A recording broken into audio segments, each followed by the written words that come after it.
And Ohio teachers will soon have the ability to carry guns in the classroom. We had a lot of questions about the cost schools will have to consider if they're going to arm teachers. Cassie Arsenault here tonight with more on exactly what we learned about this. Yeah, so for many schools, it's basically going to be a no-go. And I talked with the National School Safety and Security Services out of Cleveland, Ohio, and they say not only will some insurance companies walk away from this altogether, but it puts huge pressure on principals and superintendents, not to mention the lack of emphasis on continued training needed to handle an active shooter scenario.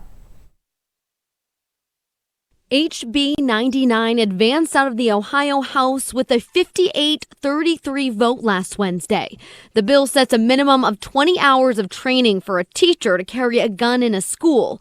Representative Thomas Hall said this may be a win for rural schools who can't afford a school resource officer. You know, the cities have school resource officers. They have the resources to have an armed staffer that's a police officer in their school. And a lot of these instances for this bill are for the rural schools that don't have that luxury of having a school resource officer. But what it doesn't outline is the cost schools could face if they implement it. Many districts have insurance companies who won't touch this with a 10-foot pole. Without insurance coverage, the idea could be dead in the water for many schools. More than that, Trump says it's cheaper to invest in school safety right from the get-go.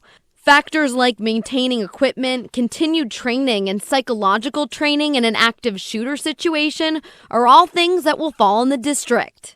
They have to realize that with the armed responsibility comes a great deal of liability.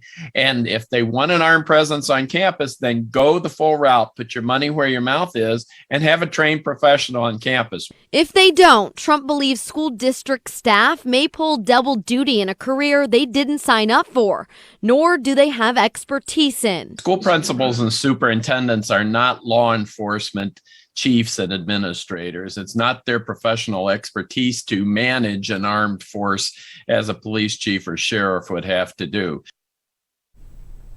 Now, Ken Trump, who you just heard from right there, suspects that the bill will pass in Ohio, but says it will be met with more obstacles, and he predicts it will be challenged all the way up to the Supreme Court because of so many unanswered questions. One of the most important in a crisis in an active shooter situation when law enforcement finally does respond. How will they know who's a teacher holding a gun and who's the shooter? Kyle? All right, an interesting point. Cassie, thank you so much.